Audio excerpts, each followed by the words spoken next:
motors. Fill the boat with the details. Phil. Sarah, LUCID, which has been planning on this for several months, finally has had an important milestone achieved at its plant in Arizona. The company has begun production of the LUCID Air. As you take a look at shares of LUCID, obviously under pressure with a lot of the automakers and really the rest of the market today. But the important news here is that it has begun production in Arizona. Deliveries of the LUCID Air, by the way, they start late next month. LUCID Air reservations are now topping 13,000. So they now have more than 13,000 reservations for this luxury electric vehicle. LUCID planning SUV production, what they're calling production of the Gravity, which will be an electric SUV. That will begin in 2023 as they continue to expand their plant out in Arizona.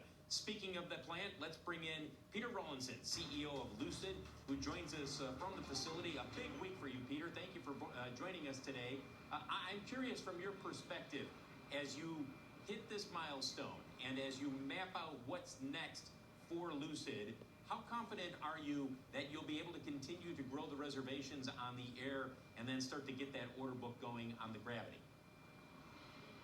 Extremely confident, because we've accrued over 13,000 reservations to date, and it's only today that key customers and reservation holders have had the first opportunity to actually drive these cars, and they love them.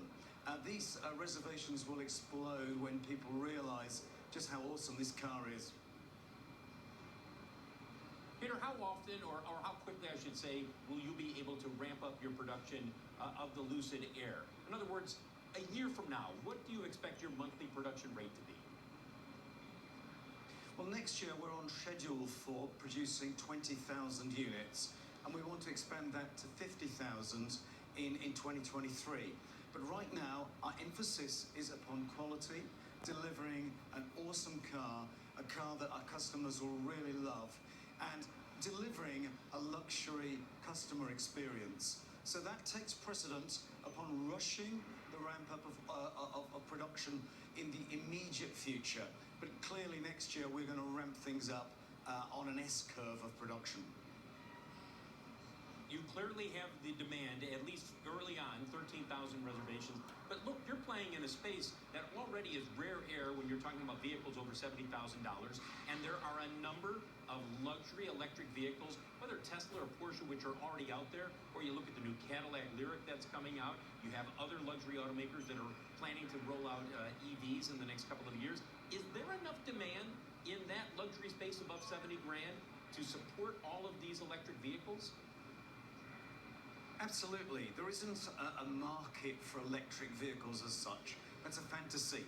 The market is for vehicles, and that is huge. There's only about 2.5% penetration into that market through EVs. And you know what? I welcome the competition. Isn't it great that Porsche Taycan is there? Isn't it great that the Mercedes EQS is being launched in the US imminently? Then our product can compete and be compared with the very best. I thrive on that competition.